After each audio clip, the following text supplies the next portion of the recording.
Yeah, I think it's far more about how you manage the collective things that come into roster building. So the draft, free agency, extensions, going into finding players who are maybe undrafted, how you use your G League team to develop young talent that can get to your roster. And I think it starts with being really honest about who you are and where you are. I think one of the secrets for the Thunder was Sam Presti read it after the bubble year of, yeah, we could probably still be pretty good and kind of, hang in here in the middle and be a playoff team, but we want to win a championship. And he basically tore it down minus Shea Gilgeous-Alexander and then started all over again with building it back up. And I think that's the kind of courage, I guess, for lack of a better term, that we're gonna have to see out of these front offices of really convincing ownership, hey, it might be tough for a couple years and it might be a little rough, but we need to do this to reset.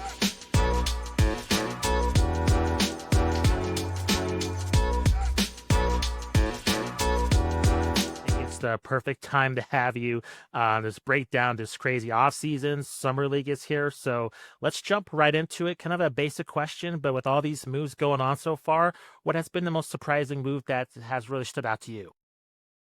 Yeah, I think, some of the big ones we saw coming, Boston breaking up the team a little bit. Kevin Durant, we knew he was going to get traded.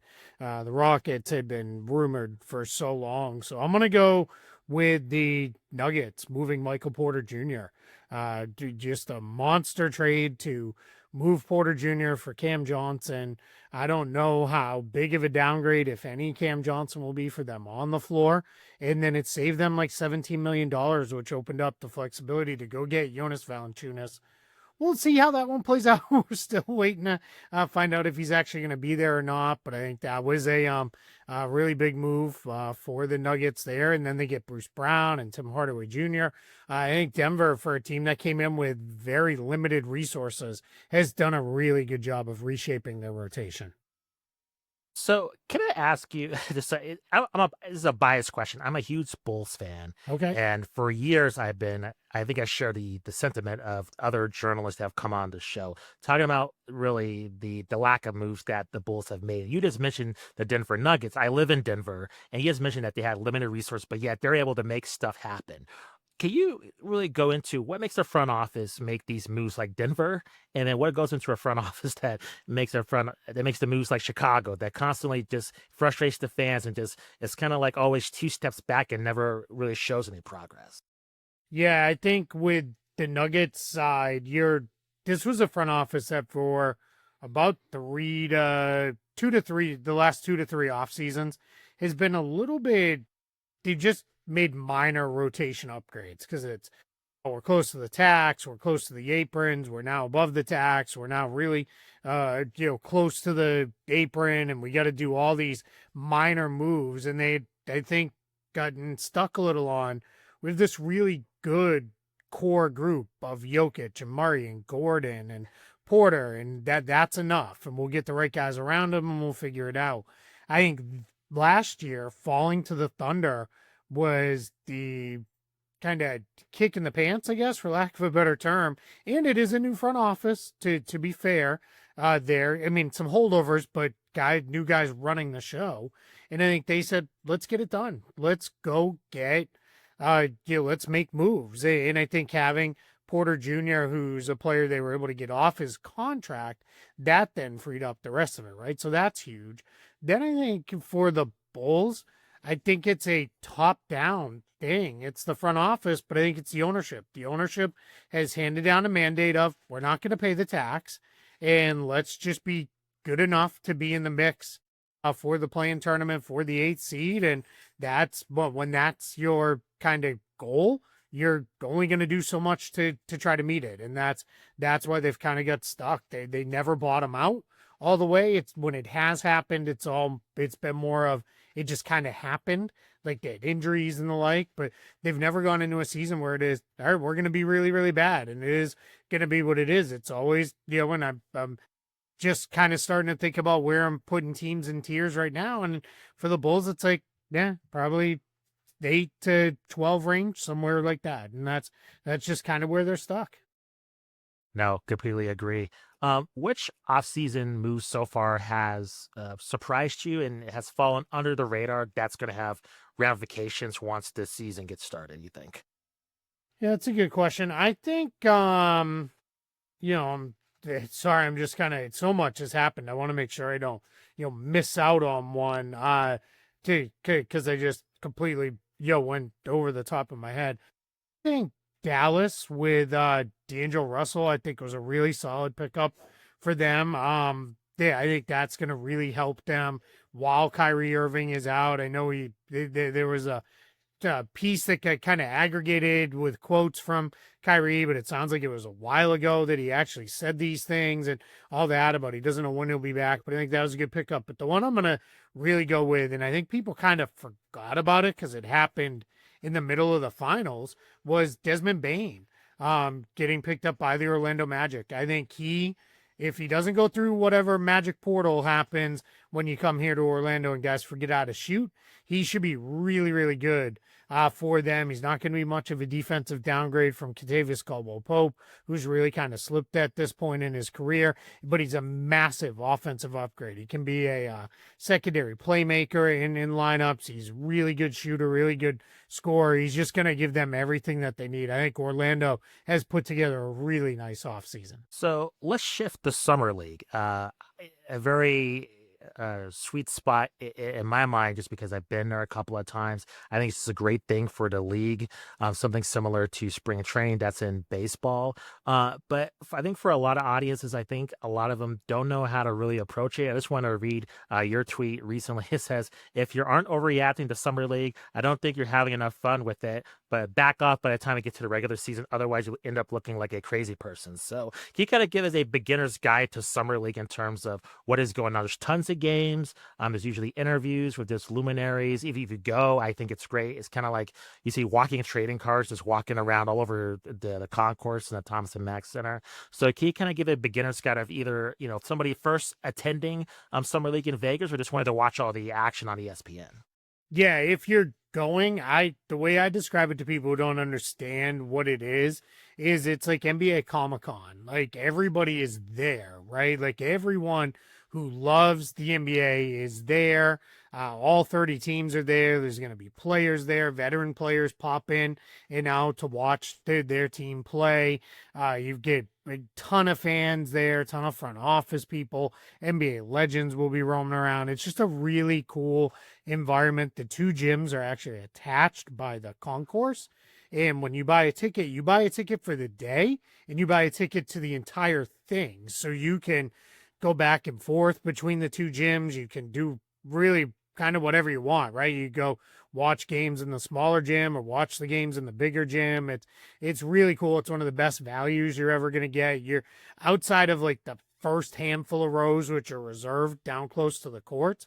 You're going to be probably the best seats you've ever sat in to watch up close. Let's call it NBA adjacent basketball. It's not the best basketball in the world. It tends to be a little messy, tends to be a little ugly, but this is your first chance to look at a lot of the rookies coming in. You get a chance to see what they look like and how they might translate to the NBA. It's really fun. And then when you're watching at home, my thing is, pop in and out of games. There's always a couple going on at once.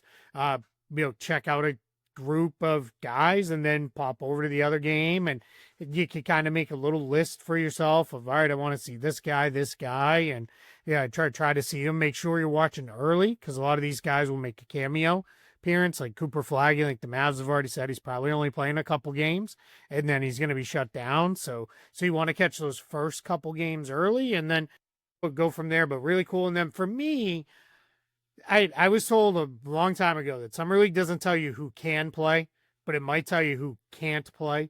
And if a guy looks like he can't keep up physically, he's too slow, he's too weak, he's getting run over, he's getting knocked around, you might be in a position where you might want to be like, oh, what's going on here? You don't write a guy off by any means, but you just kind of look at it. And if a guy looks really good, you just kind of take it with a little bit of a grain of salt. And all right, it's Summer League, but you sometimes file things away. It's sometimes cool to see like Jalen Wells is playing right now, and it's either Utah or California. Those ones happen before Vegas. Whatever one he's in, that the Grizzlies Summer League team basically said, hey, you're going to have the ball a ton. We want you to do a lot of on ball creation and things like that. And it's kind of fun to see that because that's not his role with the Grizzlies. Now, with Desmond Bane being gone, maybe that does become a thing he's asked to do a little bit more. And this might be the first steps towards unlocking that potential. But, you're just kind of taking notes and getting a feel for, all right, this might be, well, what this could look like and those kind of things. And then, yeah, have fun with it. Like I said, overreact. But if you're still holding on to, man, that guy who's the, third two-way guy on the team and he looked awesome in summer league, by the time we get to the regular season, yeah, it's probably time to let that go. Now, that makes sense. Of this rookie class, are you looking at anything in particular? You mentioned Cooper Flag's going to get limited action. Is there anything that you're particularly wanting to see in his limited time on the floor? Or do you think as long as he doesn't get hurt, just stay healthy, Yeah. just kinda make it to training camps? That's kind of the main objective.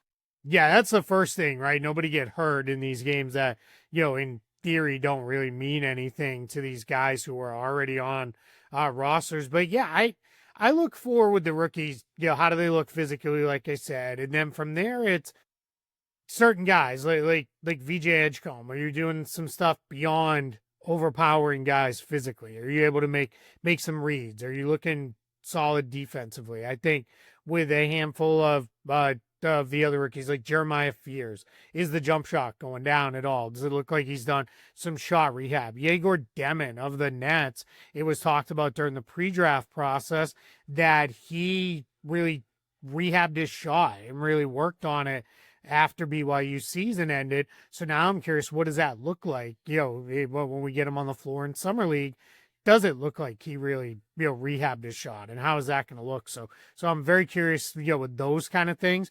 But beyond that, it's more just, all right, what do these guys look like? In their first taste of like you said, NBA adjacent action. Like, do they look okay?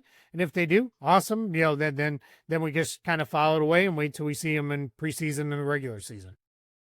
Are there any rookies or second-year players that you have your eyes on that might make a good impression, you think, in some league that's not getting discussed kind of in the mainstream media? Yeah, I tweeted about him because he's playing right now, right before we started recording. I love Janai Broom. He was one of my favorite players in the draft. I was higher on. I thought he should have gone in the first round. I was higher on him throughout the entire draft process than most other people, and I think he has played really well so far. Now it's been like a game and a half. Again, we're not going to go crazy. We're not putting him in the Hall of Fame or anything, but I think he's looked really good. Second year guys, I like. I used Jalen Wells as an example before, but any second year guy that's out there or third year guy, if they're there, they better look really good. Otherwise, that starts to get to be a little bit of an issue because you've already had real NBA experience. What's going on with you? Why you're not figuring it out? So, I'm excited to see how those guys do, especially if it is, hey, we're going to put you in a little bit of a different spot. We're going to ask you to do some different stuff with that. And then with the Nets, they drafted 5 guys in the first round. Like, I want to see what does that start to kind of look like with those 5 guys, because at least 4 of them are guys whose primary skill comes as facilitators with the ball in their hands. So what is that going to look like? Because clearly, unless they get some special dispensation, I don't think we can play with more than one ball at a time. So I think they're going to have to sort through that a little. Last question on Summer League. I've always wondered about this, even going back when Summer League was in Orlando. Do you know why they started off in Utah and then California, then go to Vegas? What's the mindset in having it that way exactly? Yeah, it used to be that those ones were very short, like 3-day summer leagues. I think now they're like 4 days. And Vegas has pushed back slightly. Vegas used to start, it was generally like right around the 7th or 8th. I think part of the reason Vegas has pushed back is like we're seeing all these deals go official now, and a lot of these deals involve guys who are drafted, and they want them to be available for the full run in Vegas. So I think pushing back a little bit helps with that, because it allows teams get those deals finished, get them in, and get them on. But Utah and California, it's just an extra set of games for those teams. Orlando used to be that way too. Orlando was a much bigger than those ones. I think only have 4 teams each. Orlando used to have, I think the most they ever had was like 12 or 14 teams. But then they basically said, all right, hey, this overlaps. This was when Las Vegas didn't get all 30 teams either. Once it was Vegas going to have all 30 teams, Orlando said, all right, we're going to shut it down. I live in Orlando, so I missed the Orlando Summer League quite a bit because it was right there. I could go watch games, go home and sleep in my own bed. But, I don't think it's ever coming back at this point. So let's shift back to the offseason. And are there any moves that you think are going to happen that have yet to happen? Are there players that, are in the free agent market, or some moves that that it's close to the finish line and hasn't gone down yet, or stuff that is not being talked about in that main discourse that you expect to happen before the season starts?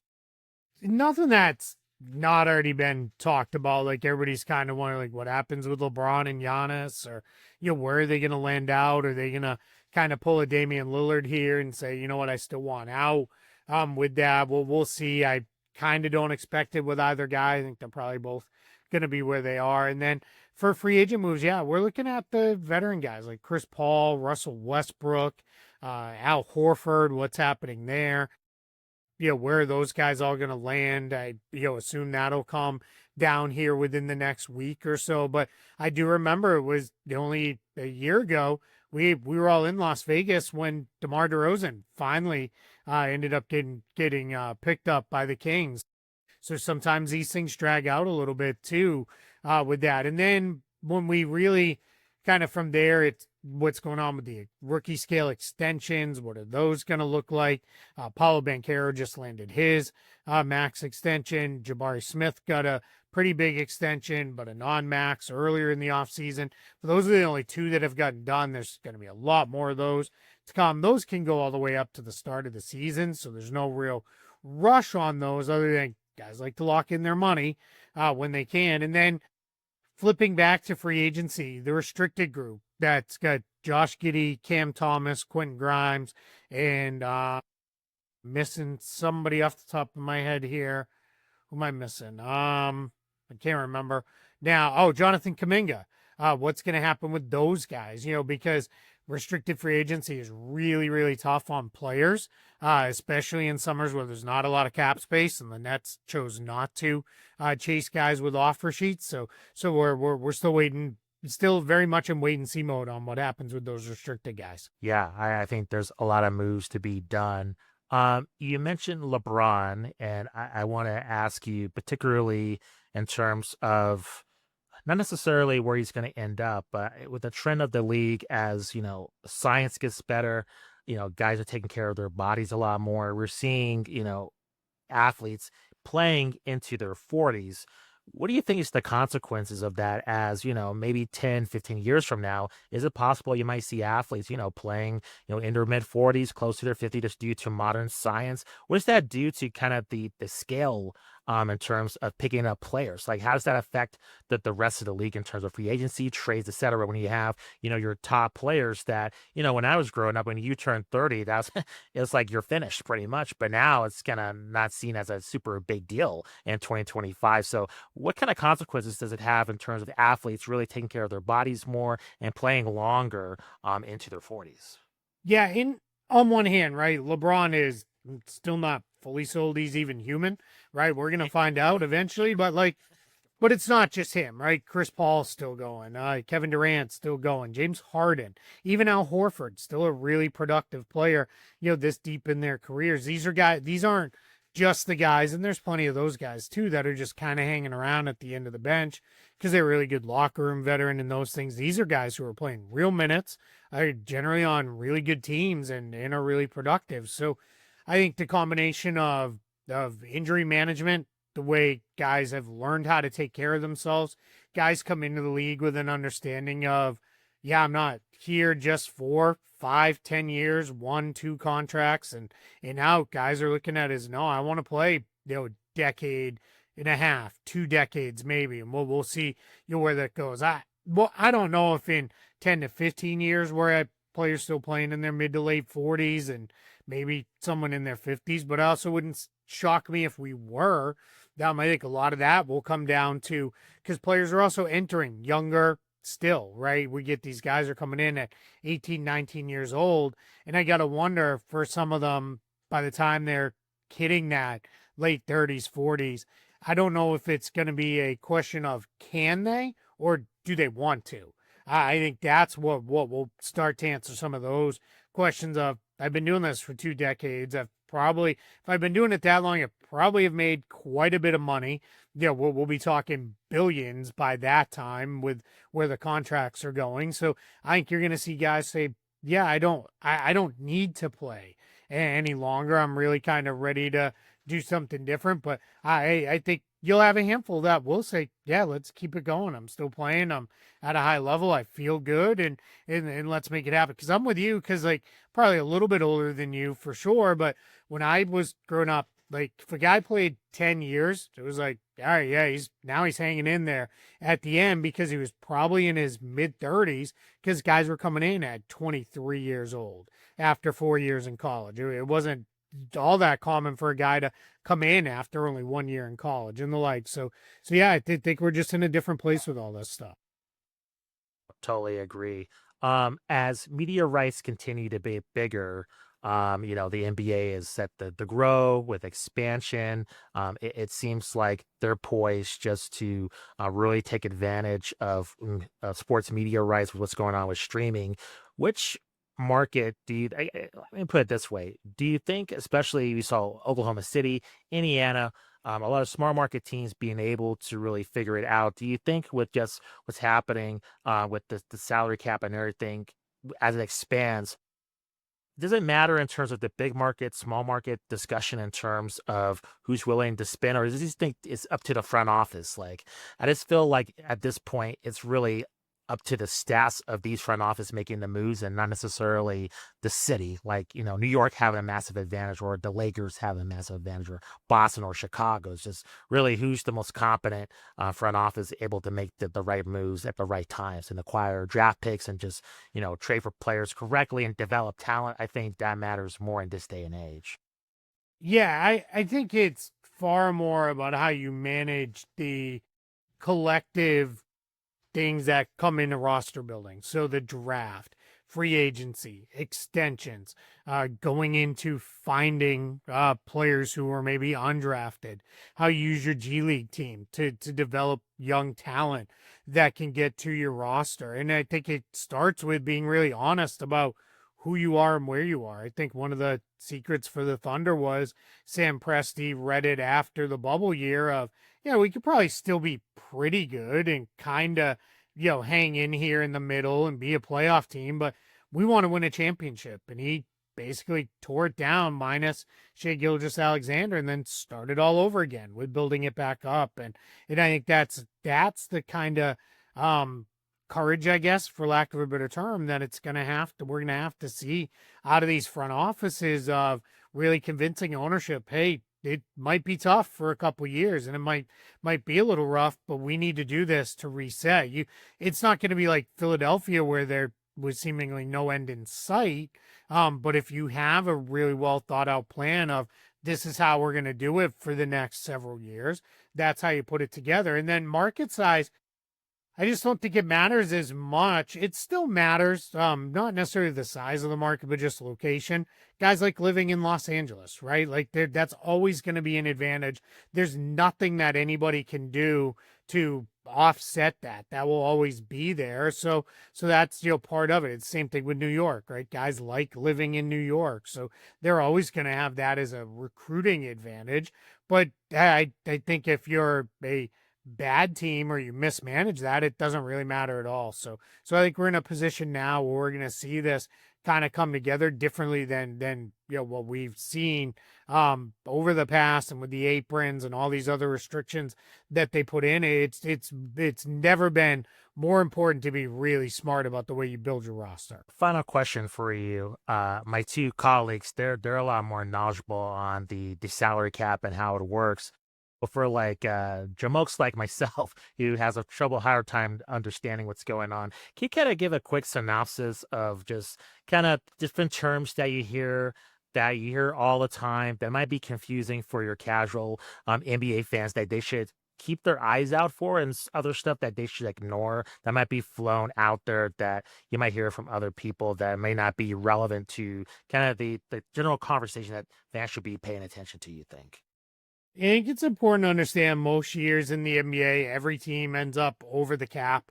So when you hear about cap space, that does happen. The Brooklyn Nets had cap space this summer. The Milwaukee Bucks, through waiving Damian Lillard and then stretching out his money on that waiver, Bobby Bonilla style, as we're just past the anniversary of that. That is that they got to cap space. But it's really right now, it's more about the luxury tax, the first apron and the second apron. And the easiest way I explain this to people is luxury tax is, all right, we're a little expensive. We're going to pay a little bit of a penalty because we're a little expensive, but we can still do all the things we need to do and make trades, sign players. We can do all the stuff we need to do. First apron comes into play, and that's all right. We've gotten more expensive, and now they're starting to put some restrictions on us. It's a little harder to make trades. It's a little harder to sign players. It's a little harder to do some of the other things. Then when you get into the second apron, you're really expensive, and you're basically limited to, you can re-sign your own free agents, sign your draft picks, and sign players to minimum contracts. And trades are kind of difficult for you to make. You can kind of only do trades where you send out one guy and you take back less money, or you take back less money, some cases, for a couple different players. But those are the things that these teams are really going to be kind of looking at here for the life of this CBA and probably beyond, because what the NBA was trying to do was curb everybody. I think even the most casual fans are like, aren't the Warriors really expensive? How are they signing Dante DiVincenzo? How are they signing DeMarcus Cousins? How are they still adding guys? And you had like an owner like Steve Ballmer come in and basically say, there's not a solely financial penalty that I won't pay. Like, it doesn't matter to me. I will, push through, all those penalties because I want to win. I want to bring the Clippers a title, and he kind of left it that way. So those are the things I think that get people a little bit tripped up. So just know, if you start hearing your team's a second apron team, you're probably going to be pretty limited in what you can do. But if you're like Boston a year ago, they were a second apron team and they won the championship. And, this year, Cleveland's going to be a second apron team. They're going to be a contender. So we'll see where all that goes. It's a good reminder of, there's no one right way to build a roster, but then there's also 100 wrong ways to go about it that could kind of trip you up and make a real mess of things. Yeah, totally agree. Keith, thank you very much for spending the time. Can you please let our audience know where they can find you on social media, if you have any upcoming projects, where they can find your podcast?